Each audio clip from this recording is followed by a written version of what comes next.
What's up, Moon Gang? I hope you're having a great day. In this video, I'll be going over a quick update of Apple stock. Since the last Apple video, things have been playing out according to plan, so it's time for a new technical breakdown.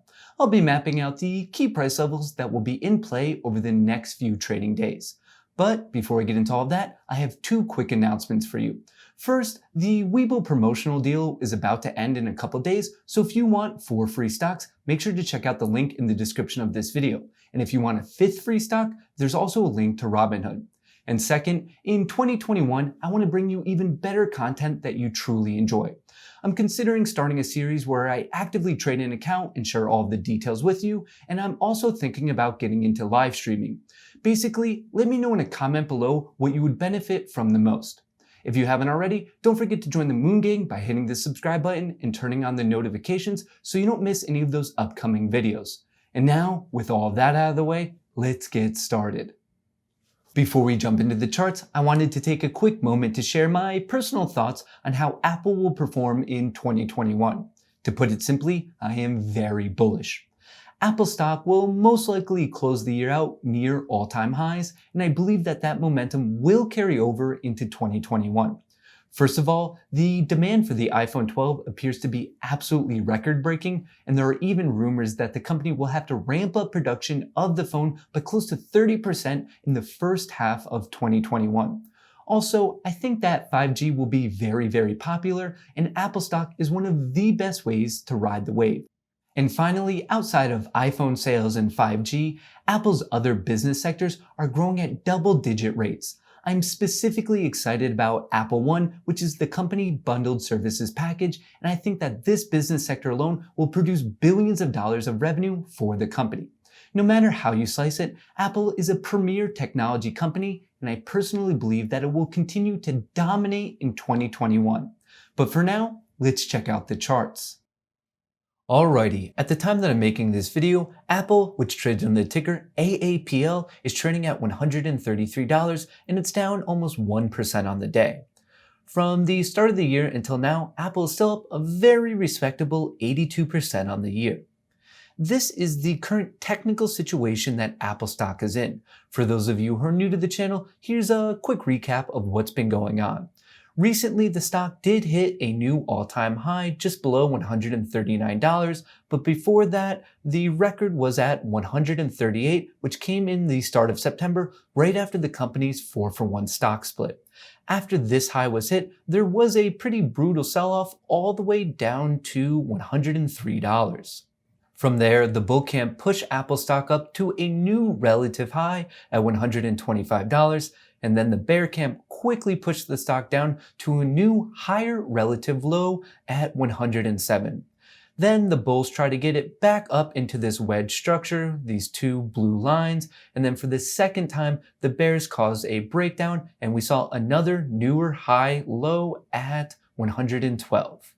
Then, once again, the bulls pushed the stock up to 125 and were rejected for the second time, and support was eventually found at 120, which is exactly where the stock was rejected in mid-November and also mid-September.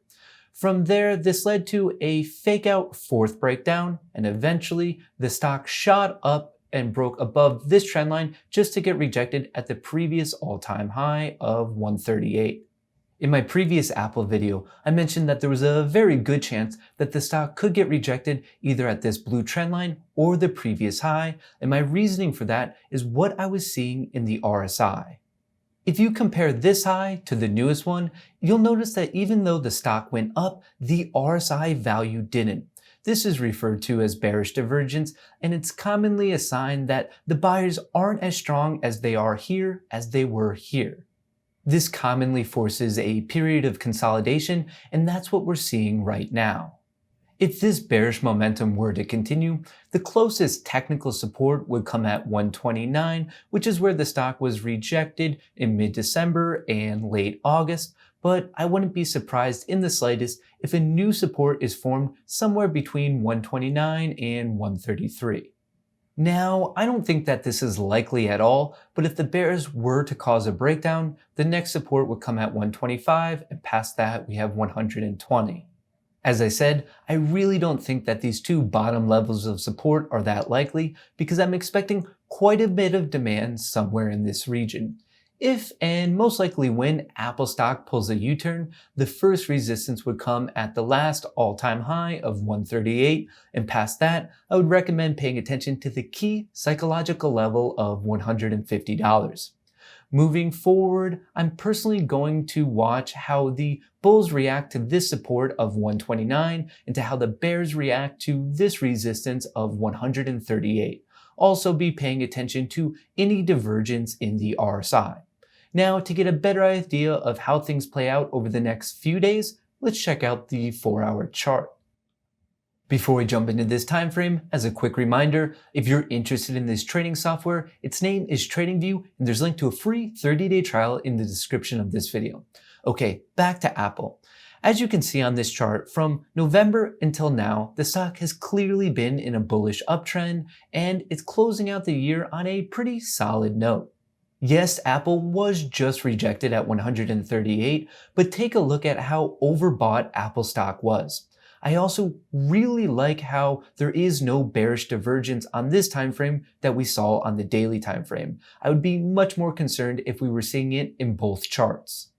Anyway, I am expecting demand to be found at the previous resistance of 129, but Apple might bounce even earlier because, as you can see from December 22nd up till the 24th, a solid foundation was built right at 131. Now that the RSI has had a chance to cool off, I think it's pretty reasonable to assume that Apple stock will bounce somewhere in this region, and then it has enough room to run to make a new all-time high. On more of a personal note, I bought some call options expecting the new all-time high to be even higher, but as you can tell, I got absolutely smoked on them. In reality, it's not that bad because I do own a fair amount of Apple shares and my cost basis is 117, so at least I have those going for me. As things currently stand, I am considering investing in more shares of Apple at the $130 price level because I believe that Apple has done exceedingly well this holiday season, and come the next earnings announcement, I think that the stock will jump and it might even exceed $150. Personally, I am very bullish on Apple, but I would love to get your thoughts on the stock in a comment below. Also, don't forget to let me know about what type of content you would like to see moving into 2021. If you enjoyed this video, don't forget to drop a like, and if you haven't already, don't forget to join the Moon Gang by hitting the subscribe button and turning on your notifications. All of that support really helps this channel out. Thanks for watching, and until next time, best of luck in the markets.